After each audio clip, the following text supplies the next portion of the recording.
Kepala Densus 88 Anti Teror mengunjungi pesantren Al-Quran di Rembang, Jawa Tengah. Kunjungan Kepala Densus 88 untuk mengajak puluhan mantan napi terorisme begaji bareng Gus Baha. Detasemen Khusus Densus 88 Anti Teror Polri mengajak puluhan ex-narapidana terorisme, napiter, ngaji bareng Gus Baha di Rembang. Kepala Densus 88 Anti Teror Polri, Irjen Pol Martinus Hukom mengatakan, jajarannya mengajak 90 ex-napiter untuk bersilaturahim ke para kiai yang mempunyai pandangan luas terhadap keutuhan Negara Kesatuan Republik Indonesia (NKRI).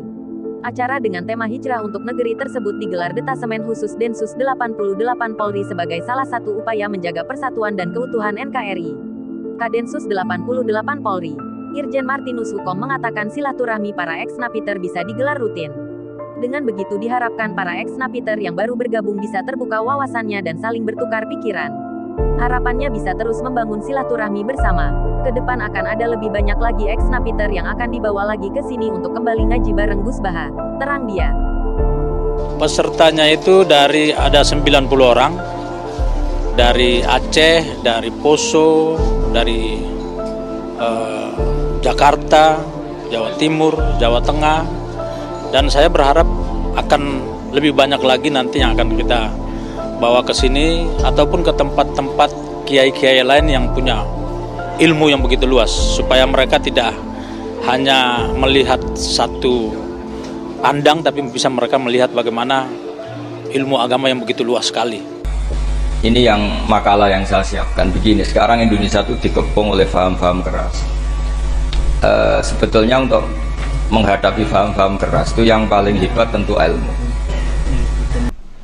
Al-Fatihah. Bismillahirrahmanirrahim.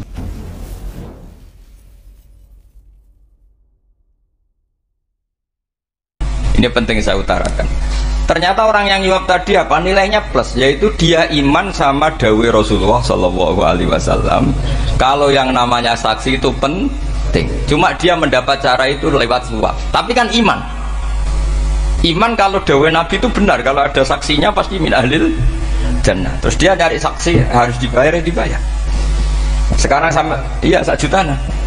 Sekarang saya tanya di KPPS atau di mana-mana saksi pemilu itu dibayar enggak? Dibayar sah apa enggak? Sah. Jadi kadang kebenaran itu harus dibayar.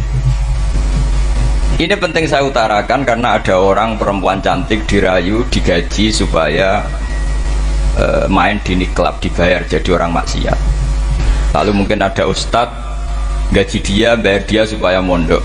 Gak tahu terusannya apa, terus diwayah apa enggak tahu saya.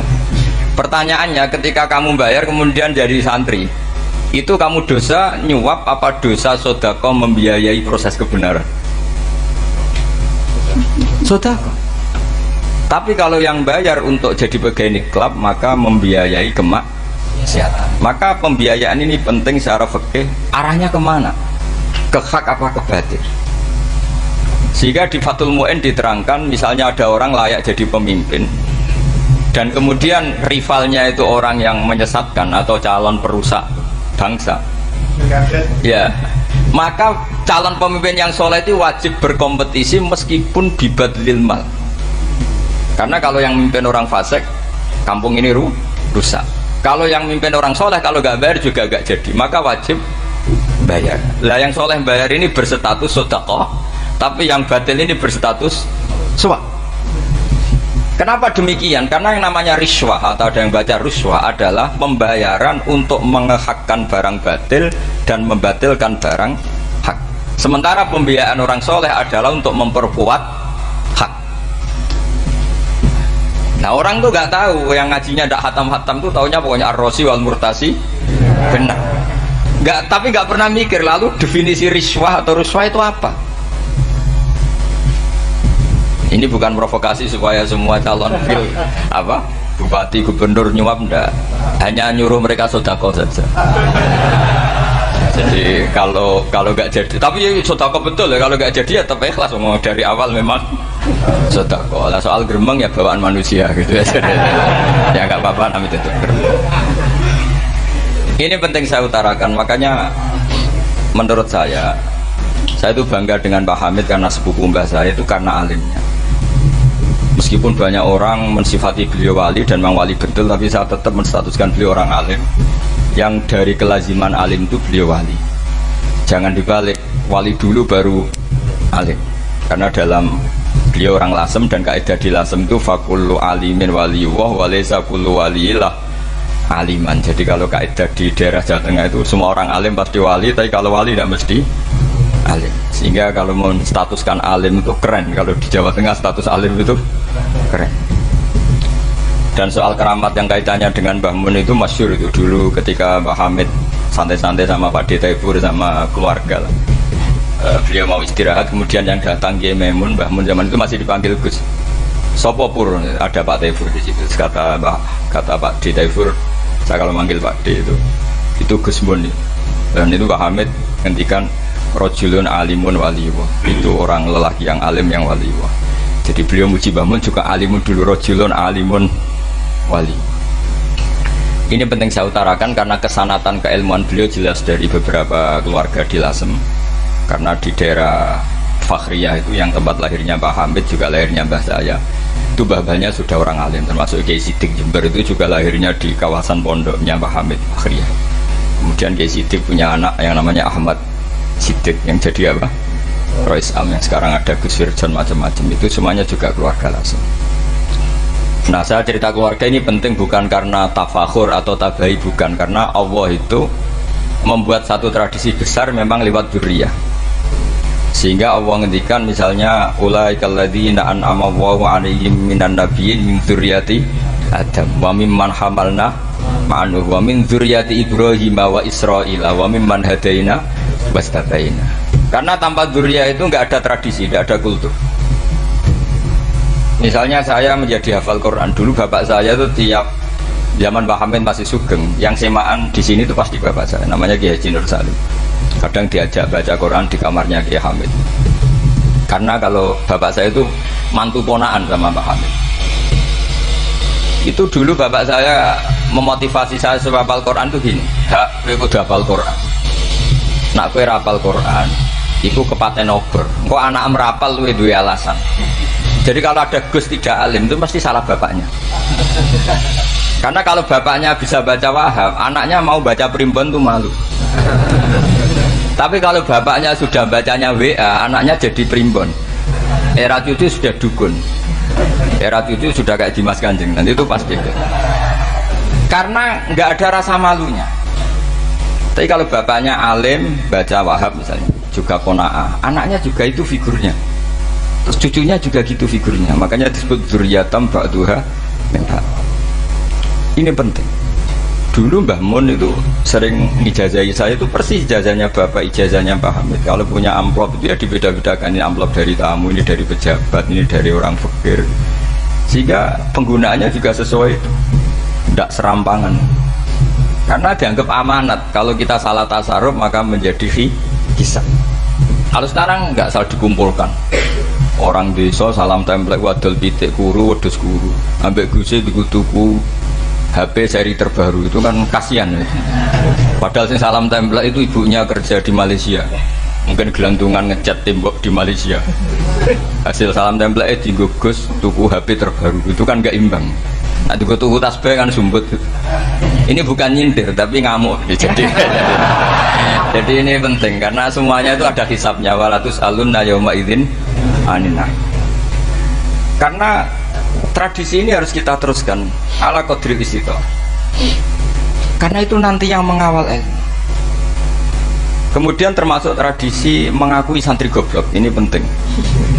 Itu nggak ada santri sebarokah santri goblok. Makanya dulu Mbah Mun, Mbah Hamid, Kiai alim itu kalau sama santri goblok ya tidak benci. Nggak kayak sekarang semua orang bikin sekolah unggulan. Sekolah unggulan itu kritik saya hanya memproduksi orang-orang yang nantinya mendapat.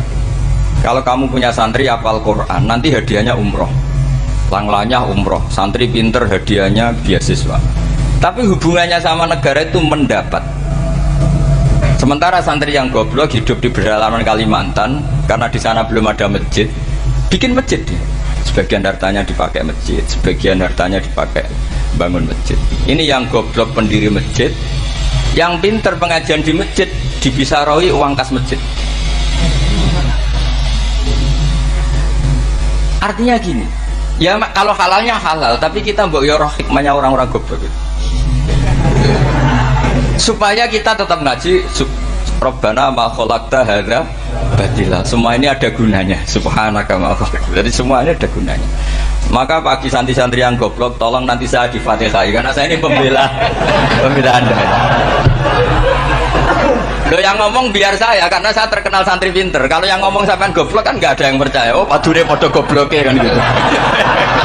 Yang ngomong harus saya. Saya itu niru Rasulullah Shallallahu Alaihi Wasallam. Nabi itu kalau ada santri serabakat pinter itu diwaris sak surat usung nang mulai pinter. Banyak itu. Balibu ani walau ayah, ada sahabat ngaji hanya diajari idza zulzilatil ardu, sudah kamu pulang, sudah pinter. Karena betul. Sekarang coba diangan-angan, ada santri alim alamah, mungkin bakasnya furu'iyah, gimana hukumnya Jumatan jumlahnya itu 40 kurang atau 40 pas imam. Kemudian ada yang batal satu, hukumnya gimana? Dia mikir furu'iyah. Sementara yang goblok, dia di desa tertinggal gak ada masjid, piye caranya dia masjid? Ini bikin aslul ibadah, yang sini sudah khilaf tentang yang gak penting. Jadi orang goblok kadang lebih keren. Akhirnya apa? Duriannya yang goblok nanti jadi orang alim alama ngekholi wong goblok karena pendirinya biasanya orang pati pinter. Itulah Allah Subhanahu wa taala. Ada bikin sesuatu itu sia-sia. Nah, saya ini korban ilmu itu. Akhirnya santri saya banyak yang nggak jelas. Ya, tapi ya saya terima saja. Saya santri itu macam-macam. Ada yang profesor, ada yang doktor, ada yang goblok, ada yang baru tobat kemarin, ada yang Cina lagi senang ahli sunnah wal jamaah, macam-macam. Semuanya ngaji sama saya. Karena saya tetap berkeyakinan Rabbana ma khalaqta hadza batila. Ini penting saya utarakan karena khazanah kita ini jangan digerus oleh orang yang tidak bertanggung jawab. Pernah ada di hadis Muslim, ini cerita di Sahih Muslim.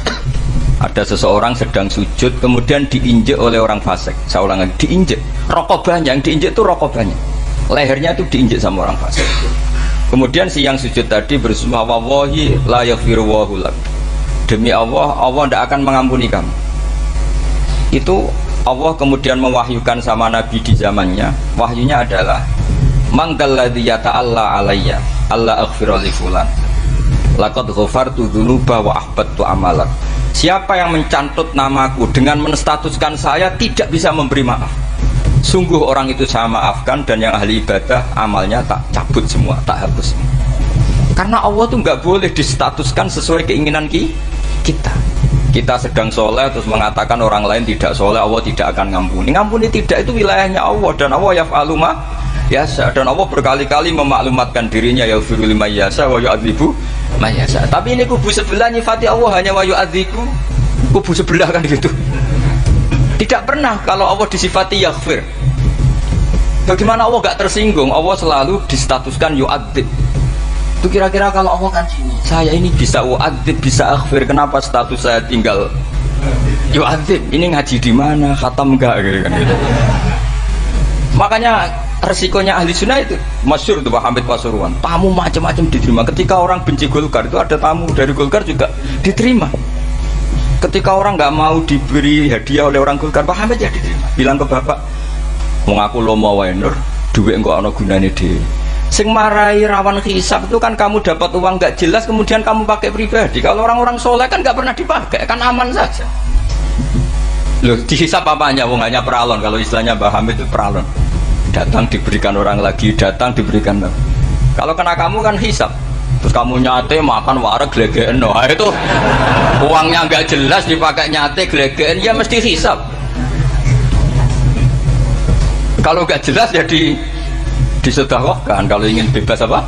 Hisab. Tapi kalau sering sedekah biasanya nggak bebas dari miskin. Tapi kalau kamu wali kan tetap ya Pak Hamid itu masyhur bisa kok.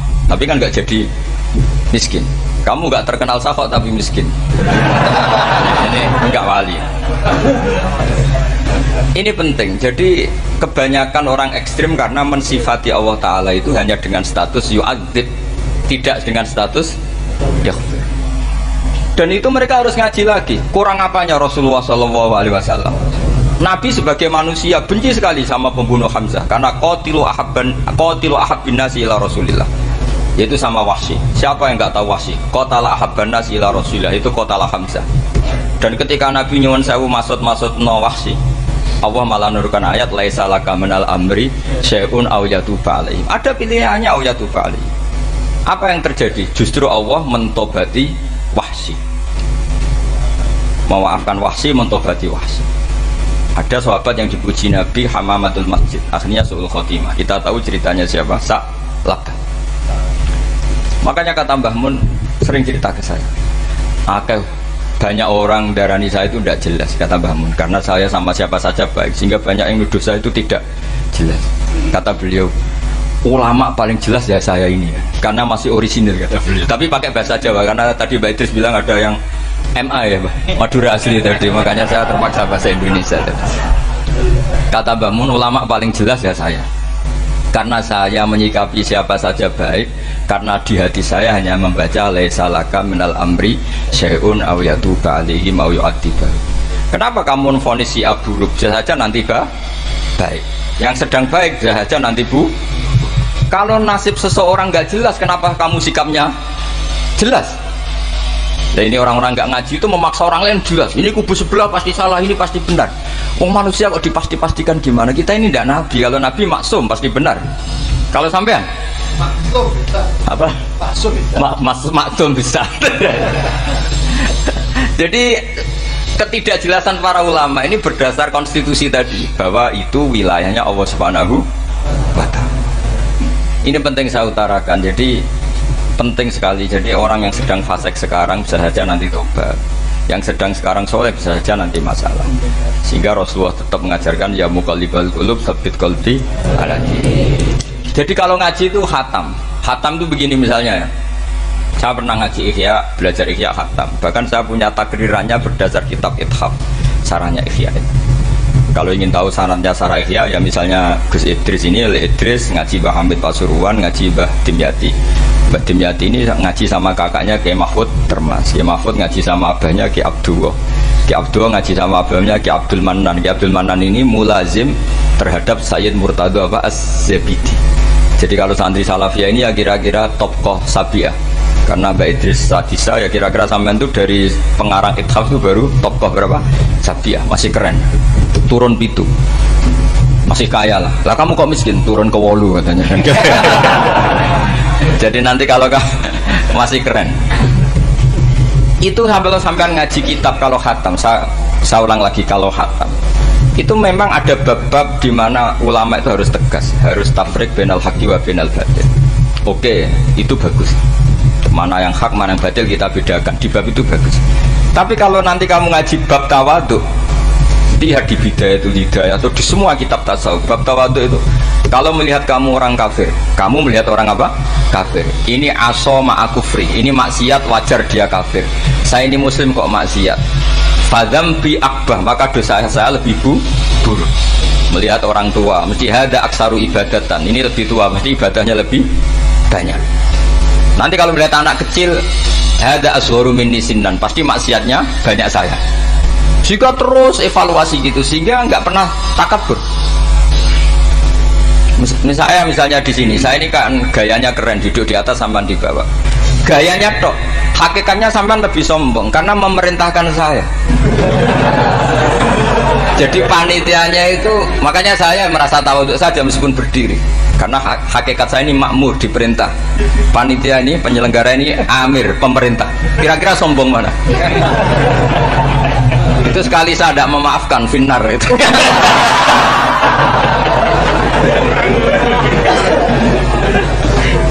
Tapi insya Allah tak maafkan. Ya masih insya Allah. Jadi ini penting. Jadi mbok ya orang-orang yang ekstrim itu mikir keinginan Rasulullah SAW itu umatnya meninggal dalam keadaan baik. Makanya benar tadi notulen tadi, kalau doa, kalau ingin mandi itu memang harus ada jadabnya. Tapi yang asli loh ya, jangan gaya-gayanan. Ya asli betul, yang nggak khilaf memang asli. Itu ada seorang wali doa di depan Nabi itu begini, ya Allah, saya harus jadi orang soleh. Allah diharus-haruskan, itu kan gak sopan ya. Ya Allah, saya ini harus jadi orang soleh. Kenapa? Sekali saya soleh, maka surroh habibu, yang senang kekasihmu. Sekali saya fasik, maka yang senang musuhmu, yaitu iblis. Tinggal jenengan milih mana, nyenangkan kekasihmu apa nyenangkan musuhmu. Akhirnya ada batahu, ya sudah, soleh aja soleh. Ini kok doa kok neror orang ini. Kira-kira gitu. Jadi ya Allah, saya harus jadi orang soleh.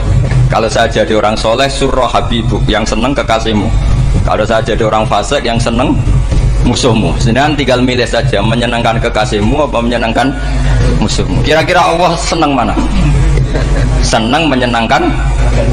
Wah, itu doa paling mustajab. Tapi syaratnya harus anti bikolbin dan dari ijazah nggak mandi, itu ijazah nggak mandi. Maka ini tidak saya ijazahkan. Nanti kalau kamu ngalami isak sendiri, ngalami wujdi sendiri, terus ngalami itu, insya Allah makbul. Tidak mau gaya-gaya dan copy paste, nggak diterima itu. Jadi wali-wali dulu itu kalau berdoa itu sederhana, tapi dari hati yang paling dalam. Makanya Nabi Musa itu terkenal, orang paling seenaknya sendiri dan Nabi Musa hubungannya dengan Allah. Tapi sama Allah dimaafkan karena orisinil, tidak bikin-bikin. Rasulullah juga itu, kalau sudah marah itu doanya. Cuma celakanya ditiru Nira Warisman dulu itu. Nabi itu ketika perang Badar itu jelas kalah, nggak mungkin menang, sudah jelas kalah. Nabi hanya 313 orang kafir, 1000 dengan perlengkapan apa? Sudah lengkap semua. Setelah perang dilihat itu jelas kalah. Seri awal yang memang kalah betul. Doanya Nabi apa? Allahumma intuhlik hadil isobah lam tu'bad ba'dal ya. Ampun Gusti, silahkan bikin kalah, tapi ra ono sing roh najenan pangeran. Mohon lairan jenengan dadi pangeran, serana sing roh. Enggak ada ibadah. Intuhlik hadil isobah lam tu'bad ba'dal ya. Kalau engkau menghancurkan kelompok saya ini, jenengan sebagai Tuhan tidak ada yang nyembah lagi. Karena yang nyembah tinggal kelompok kita. Tapi yang ngendikan Nabi, kalau kamu niru tidak bisa. Gak bisa kamu doa, ya Allah saya ini santri salafiyah, kalau saya bodoh menjadi presiden buruk terhadap alumni salafiyah. Gak apa-apa sekali-kali doa gitu. Tapi kata Allah lainnya masih banyak.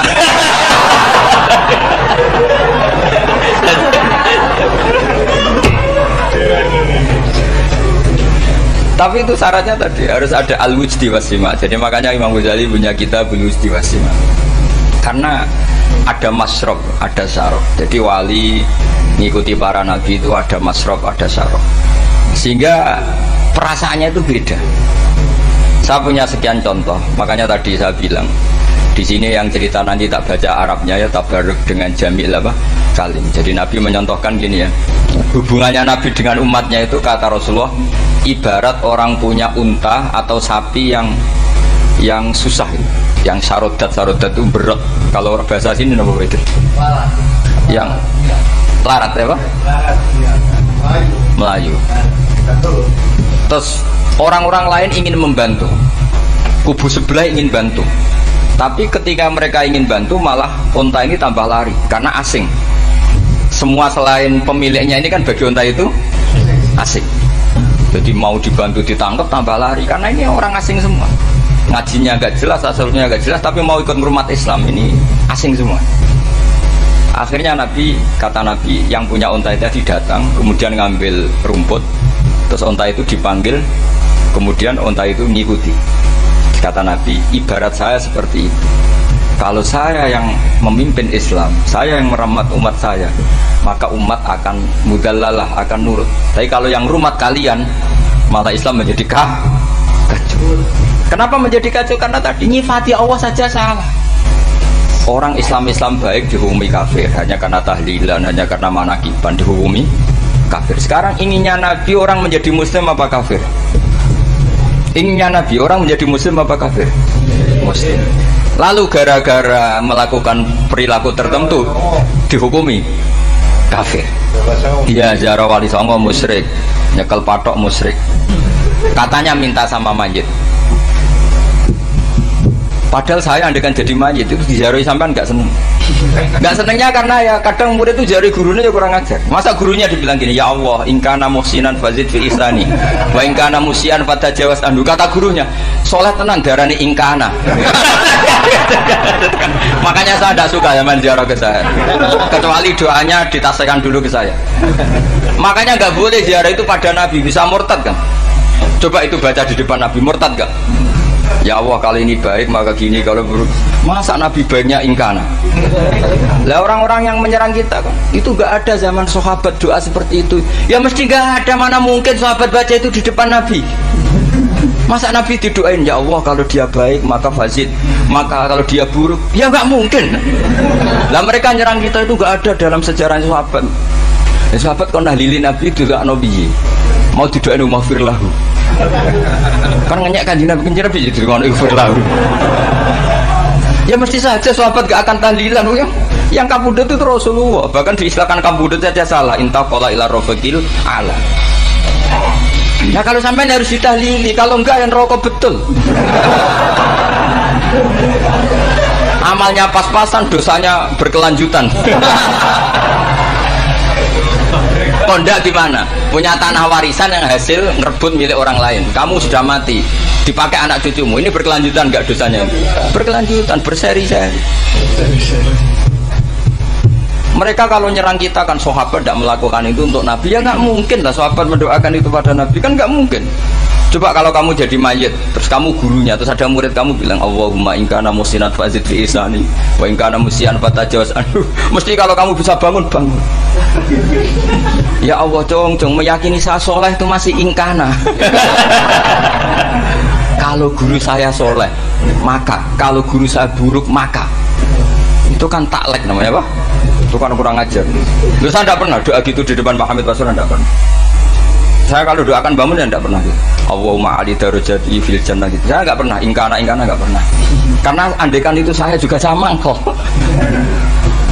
Cuma kalau ada orang doa di bangun gitu ya karena orang lain ya tak biarin. Tapi saya tidak bilang amin, ya biarin aja sudah.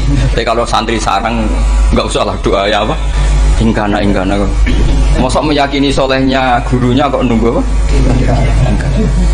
Ini bukan ijazah, ini marah, ini sedih. Jadi pelurusan ini. Saya ulang lagi, ngaji itu harus khatam. Pentingnya khatam tadi, kalau di bab tafriq bainal haqqi wa bainal batin, seakan-akan kubu sebelah ini benar karena tegas. Tapi kitab itu tidak hanya bab itu, juga ada bab tawadhu. Di bab tawadhu itu, misalnya kita melihat orang kafir, ini wajar maksiat kan dia kafir. Masa saya mukmin maksiat? Dan ini kafir bisa saja nanti husnul khotimah, saya muslim bisa saja su'ul khotimah. Jika tetap tawadhu, melihat yang lebih sepuh ini aksaru ibadatan minni, melihat yang kecil asghar berarti aqallu maksiatan minni, sehingga melihatnya itu tawadhu. Jadi kalau di bab tawadhu semuanya orang itu mungkin. Nah di sini Rasulullah SAW mengajarkan, ketika malaikat Jabal bilang, Muhammad, orang yang mendustakan kamu saya tungkepi gunung biar mati semua. Kata Rasulullah, saya berharap keluar dari tubuh mereka min aslabihim, dari keturunan mereka orang-orang sing mukmin. Sudah karuan kafir saja Nabi tidak berhenti berharap, jangan-jangan nanti keturunannya mukmin. Dan itu betul. Kita tahu Abu Lahab punya anak Darrah itu mukminah, Abu Jahal punya anak Ikrimah juga mukmin. Dulu Walid bin Mughirah musuh besarnya Rasulullah punya anak Khalid bin Walid. Sekarang orang-orang yang abangan gak hafal Quran, kadang anaknya hafal Quran lewat program PTP gitu ya. Kadang yang hafal Quran malah anaknya tidak hafal. Makanya kalau pas wisuda sampai bingung, gurunya itu sampai nangis. Kenapa nangis? Ini anaknya orang nggak hafal Quran tapi sudah hafal, saya gurunya tidak hafal gitu. Nah kenapa bisa jadi hafid? Karena guru sewaan kata. Itu banyak sekali. Ini penting saya utarakan supaya ekstremitas itu berkurang. Logika-logika yang dibangun ulama itu ngikuti riwayat. Agama itu ngikuti riwayat, bukan sekedar akal. Saya punya contoh ketika kitab Ihya menutup kitabnya, yaitu Imam Ghazali. Itu ada dua orang. Ini di akhir kitab Rojak dan dipakai menutup kitab Ihya sebagai rojaknya Imam Ghazali. Ada dua orang min ahlinar dipanggil sama Allah. Ini sekaligus ijazah, kali ini ijazah betul. Yang dipanggil di ke surga itu masih muqayyad dan biangkalil jahim, masih muqayyad, masih dibelenggu sama atribut neraka. Bersama Allah ditanya, Piye jong kabarin rokok? Wah syarra makanan Gusti mun rokok jenengan takokno sekarang ra enak jen. Terus kata Allah, ya sudah kamu kembali ke sana karena kamu memang orang fasik. Itu lari, semangat mau ke neraka. Ini ijazah. Semangat disuruh kembali ke neraka itu semangat lari. Allah tanya, loh Jong, kenapa kamu semangat? Ya Allah, saya ini sudah kapok. Dulu ketika di dunia kamu perintah, engkau perintah, saya tidak semangat. Maka kali ini jenengan perintah, saya semangat. Karena saya sudah kapok. Setiap engkau perintah, saya ada lari semangat ke neraka. Nah barokahnya semangat masuk neraka ini, kata Allah, ya sudah kamu di surga saja. Maka ijazah, nanti kalau ada pengumuman silahkan masuk neraka, kamu harus lari sekencang-kencang. Karena itu perintah Allah apa? Yang ketika kita di dunia kalau diperintah males-malesan. Kalau kamu diperintah sholat subuh jamaah kan males-malesan. Dan itu menjadi kita masuk neraka. Sebagai kafarah itu ya Allah, karena ini perintah engkau, saya tidak males-malesan lagi. Wis ngebalikin rokok, lari semangat. Allah akhirnya haru, dimaafkan. Panggil lagi, sudah di surga saja.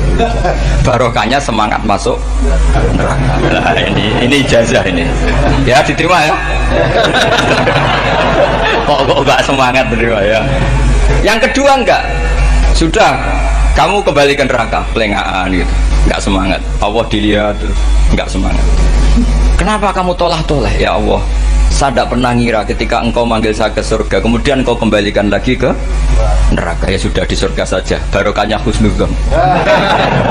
Jadi ini ijazah, kamu milih dua itu, milih yang mana terserah.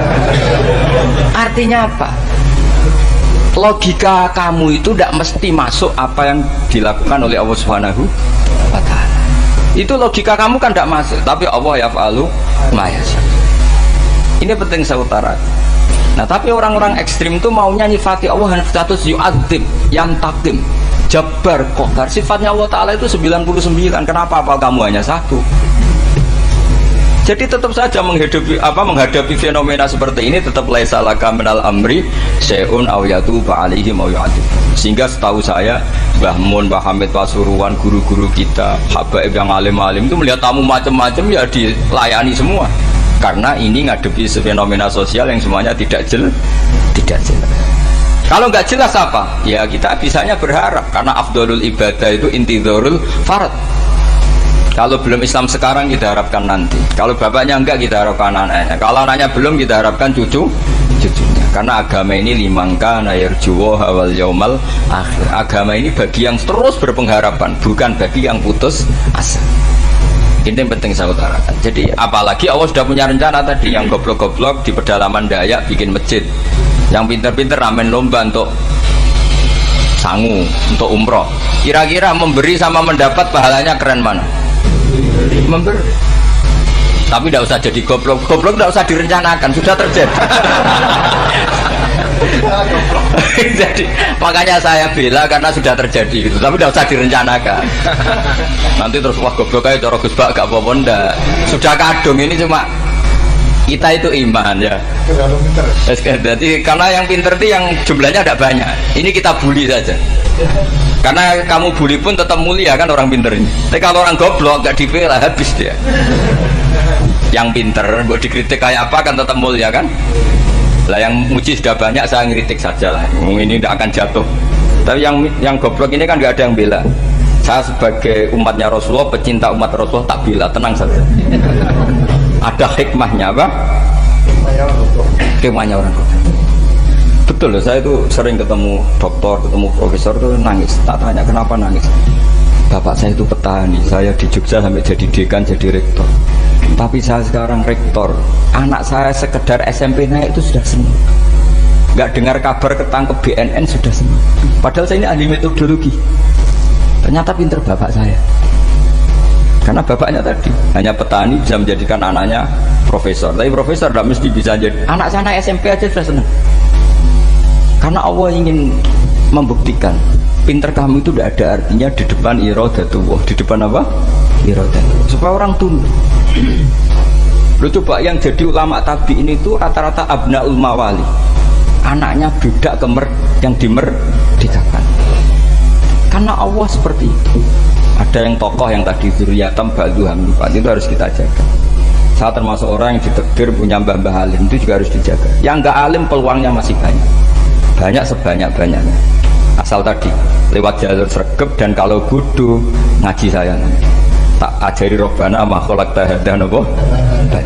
Karena ayatnya gitu, min dzurriyyati Adam wa mimman hamalna ma'anu wa min dzurriyyati Ibrahim wa Israila. Terus terakhir ditutup wa mimman hadaina wajtabaina. Itu umum. Tidak jalur nasab, siapa saja yang hadaina wajtabaina. Ini penting saya utarakan, jadi ini sebagai penutup tak baca teks Arabnya supaya kita dapat barokah jami'ul kalim. Karena sebarokah-barokahnya bahasa Jawa atau bahasa Indonesia masih barokah bahasa Arab. Cuma kalau tidak saya terjemah dulu, nanti saya baca ini kamu amin amin dikira doa aja sih. Makanya ini diterangkan dulu biar gak korban apa diamini. Karena saya ini pernah Jumatan di satu kampung, imamnya itu sepuh. Imamnya sepuh, khutbah itu gak selesai-selesai karena dia gak bisa menyelesaikan sesuai teks di bukunya itu. Yang belakang mangkel terus amin amin. Akhirnya Pak Khotib ngadeg lagi, "Cungkurung doa, cungkurung."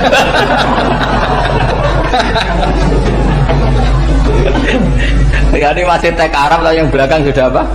Amin amin. Ya saya baca. Yang disimak. Bismillahirrahmanirrahim.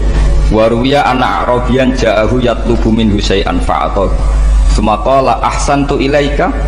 Dikasih sesuatu ya tadi saya contohkan, misalnya dikasih hanya 10.000. Qalal Arabiyullah wala ajmalta, kamu ya belum berbuat baik. Faghadibal muslimun wa qamu ilaihi. Orang-orang Islam marah besar karena Nabi dikomentari la ajmalta, kamu tidak orang baik. Fa asyara ilaihim an kufu, kata Nabi jangan kamu pukulin. Kalau di Madura sudah tuntas tuh kena celur itu kalau. Sumakoma, kalau di MA ada dia di Madura asli tadi ya. Sudah tuntas. Sumakoma wa dakhala manzilahu. Setelah itu terus arsala ilahi sallallahu alaihi wasallam wa zadahu syai'an. Kemudian Nabi menyuruh dia, ayo masuk rumah terus ditambahin. Faqala ahsantu ilaika qala na'am fajazakallahu min ahlin wa asyiratin khairan. Setelah ditambah banyak sama Nabi, saya sudah baik sama kamu. Wah baik, kalau sekarang baik. Itu mengatakan baik karena ditambah uang loh. Bukan karena dari nuraninya, karena ditambah uang, ditambah duit. Amplopane ditambahin. Faqala lahu Nabi sallallahu alaihi wasallam, innaka qulta ma qulta wa fi nafsi ashabi min dzalika syai'un. Fa in ahbabta faqul baina aydihim ma qultu ma qulta baina yadayya hatta yadhaba ma fi sadrihim alaika. Kamu tadi ngomong dan menjadikan sahabat saya tersinggung. Coba sekarang klarifikasi supaya mereka clear apa? Itu menunjukkan klarifikasi itu termasuk wataknya Rasulullah Shallallahu Alaihi Wasallam. Tadi kamu menyinggung saya di depan umum, maka sekarang kamu muji saya juga harus di depan umum supaya clear, supaya mereka tidak punya perasaan macam-macam. Sudah akhirnya qala na'am falamma kana al-ghadu awil asyu ja'a faqala sallallahu alaihi wasallam inna hadzal arabiyya qala ma qala fazidnahu fazama'nahu radiya kadzalik qala na'am fajazakallahu min ahlin wa asyiratin khairan. Terus faqala Nabi sallallahu alaihi wasallam, ini penting ya bagi semua dai, bagi semua ustaz, masali wa masalu hada masalu rajulin lahu naqatun syaruddat alaihi fattaba'an nasu wa fa'atba'an nasu falam yaziduha illa nufuran fanadahum sahibuha khallu baini wa baina naqati fa inni arfaqu biha minkum. Jadi namanya unta, sapi atau kuda itu lebih terbiasa sama pemiliknya, sama orang lain, sama pemiliknya. Kalau orang lain ikut bantu ketika berat malah tambahlah lari. Sama kiai sama umat tuh, kalau kiai kan punya syafaqah sama umat, maka inginnya umatnya dimaafkan. Tapi kalau kubu sebelah inginnya mengkafirkan, mendosakan, membid'ahkan, nah, itu bisa diharap nggak umat mau kembali, malah lari. Makanya saya pernah ngalami ini serius. Ada orang tukang ngafir-ngafir nawang NU gitu. Di majlis, satu majlis dengan saya.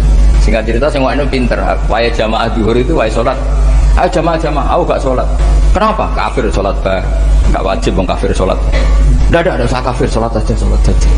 Mereka itu kan omongannya ta'arud, mengkafirkan kita tapi mewajibkan kita sholat. Sholat wajib gak bagi orang kafir? Gak wajib. Berani gak mereka mengatakan yang dikafirkan tidak perlu sholat karena sudah kafir? Berani gak kira-kira? Nggak berani. Jadi omongan mereka itu paradoks semua. Karena memang nggak pernah ngaji. Nggak pernah apa? Nggak pernah ngaji.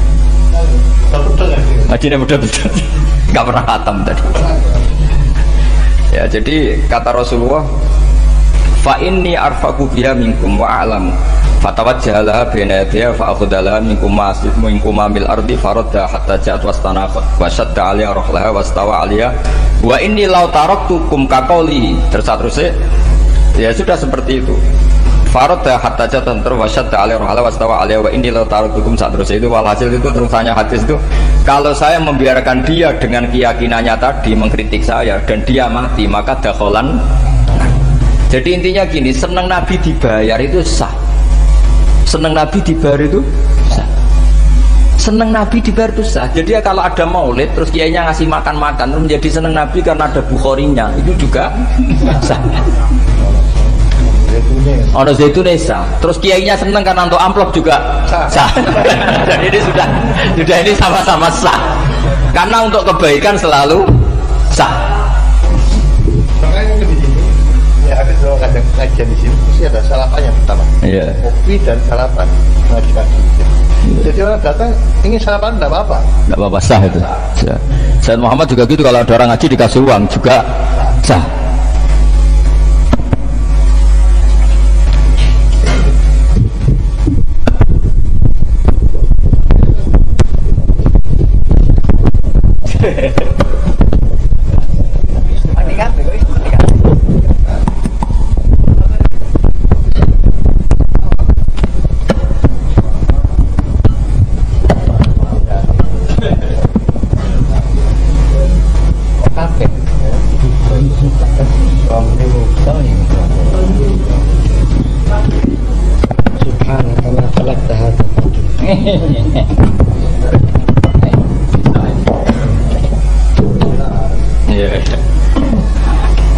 Ya, jadi ini jelas ya, jadi riwayat ini jelas. Kemudian riwayat yang ada di kitab Bukhari, ketika Rasulullah didustakan, dibully, ini wa ana mahmum ala wajhi falam astafiq illa wa ana biqarni sa'alib, yang di bawah garis itu ada yang di Bukhari.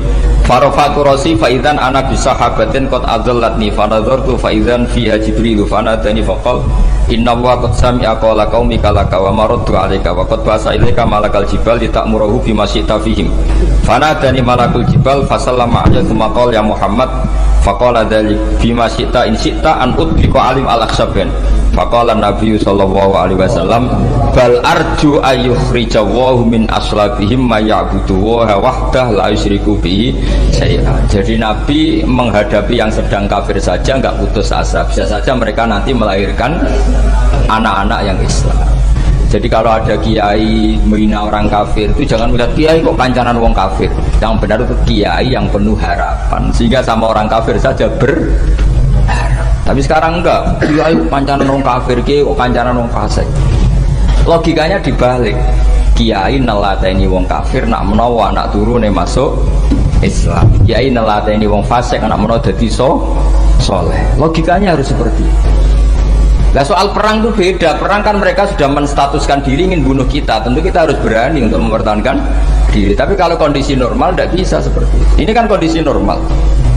Itu Rasulullah. Ya nggak boleh. Karena tadi. Bahkan kalau saya pernah ngaji ini di Sidogiri, pernah cerita Rasulullah jejer Nabi Nuh. Ada seorang wali, pasnya Abu Hasan Asyadili. Siapa Abu Hasan apa? Asyadili. Mimpi ketemu Rasulullah jejer Nabi Nuh. Kemudian Nabi Nuh itu digojlok sama Rasulullah.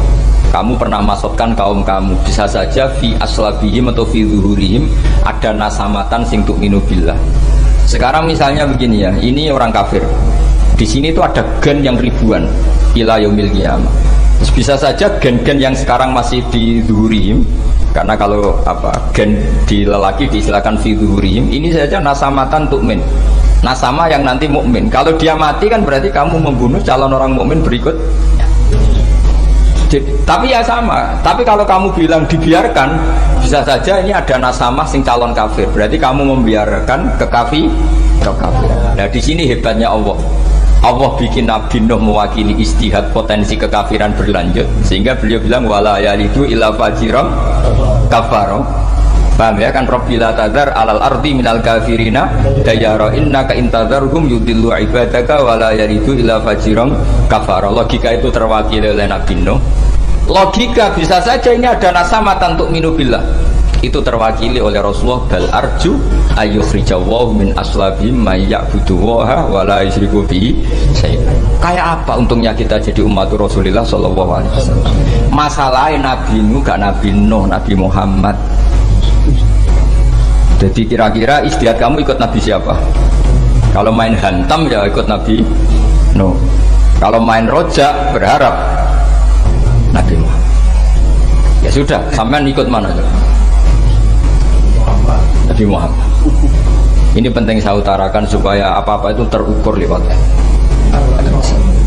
Ya pokoknya istilah kayak Wali Songo yang tercerminkan sampai ke kita kayak Pak Hamid, karena Pak Hamid ini sanadnya secara gen sampai Sunan Bonang, di silsilah itu sampai Sunan Bonang. Saya punya catatan nasabnya Pak Hamid Pasuruan sampai Sunan Bonang, ditulis Bahim ya, pas 40 harinya Pak Hamid itu silsilah itu. Saya kira demikian, saya mohon maaf atas semua kesalahan. Wah, ya Santi Putri itu gak usah mikir besar berat-berat, yang penting nurut suami, itu kata para suami. Tapi kalau suaminya gak layak diikuti ya diberontak saja gitu. Karena gak ada sesuatu yang luar biasa kayak perempuan. Itu kata Sayyidina Umar, pernah dia mau jalan ya, dicegat sama Khawlah itu bintu Salaf. Itu sampai 3 jam. Padahal Umar sudah Amirul Mukminin. Sudah siapa? Amirul Mukminin. Tapi ketika ditanya, kenapa engkau berhenti karena orang tua ini? Kamu tahu orang tua ini siapa? Ini ketika protes itu didengar langit sabtuju. Yaitu yang di ayat qad sami Allahu qaulal lati tujadiluka fi zawjiha wa tashtaki ila Allah. Jadi sing protes wong wedok ora trimo bojone, Kanjeng Nabi diprotes. Ya singkat cerita, Khawlah itu cantik. Memang contohnya harus cantik. Kalau jelek nggak bisa. Khawlah itu cantik sekali. Walhasil dia mungkin khed atau apa, lama mungkin khed. Terus suaminya datang, Aus bin Somit ini datang, melihat istrinya pas sujud. Di semua teks riwayat fa'ajabatu ajizatuha. Makanya gambarannya harus cantik. Enggak usah diterjemah ya. Fa'ajabatu ajizatuha. Singkat cerita, Aus itu minta dilayani saat itu juga. Si Khawlah nggak mau karena sedang ibadah. Bongkok sih mas godal. Enggak boleh sekarang. Saking mangkelnya karena agak kesampaian. Ya orang lanang kan gitu, mesti kotor kalau nggak kesampaian. Terus Zoharominda dia melakukan dihar. Anti aliyah kadhri umi. Dulu dihar dalam hukum jahiliyah adalah tolak.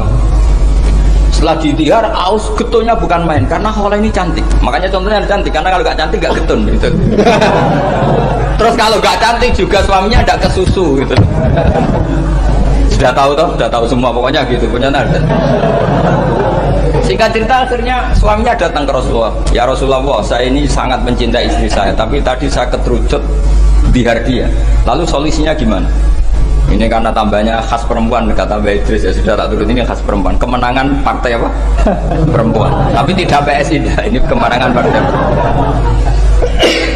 Kata Rasulullah, sementara hukumnya begitu. Kalau dihar itu biman zilatit tolak. Ya sudah, kamu nggak bisa kumpul lagi sama dia. Istrinya dikasih tahu, protes. Apa? Hukum apa-apa ini? Diparani Rasulullah. Ini hukum tidak benar ya Rasulullah.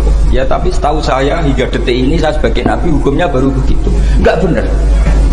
Dibuantah terus sama Nabi diancam gini. Kalau engkau tidak bisa memutuskan, tak laporkan Allah.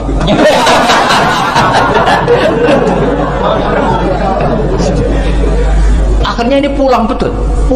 Pulang sujud, sholat, lapor sama Allah. Dan ketika lapor sama Allah, ya Allah ini tidak fair. Lapornya tuh jorok sekali. Qad nasartu lahu batni akala sababi wa nasartu lahu batni akala sababi. Muda saya sudah dihabiskan sama suami saya. Wa nasartu lahu batni, tidak usah diterjemah. Tapi ketika saya sudah tidak muda, sekarang saya mau diceraikan lewat apa? Dia. Terus wa innali aulad, dan saya ini punya anak banyak. Indomam tuhum ilayya jauh. Kalau saya rawat pasti mereka kelaparan. Karena saya miskin, saya seorang perempuan. Tapi wa in domam tuhum ilaihi do. Nak tak elokno bapak mesti ditinggal wayah. Wah kira-kira gitu. Brutu sendiri. Akhirnya Allah jawab bahwa dihar itu tidak tolak.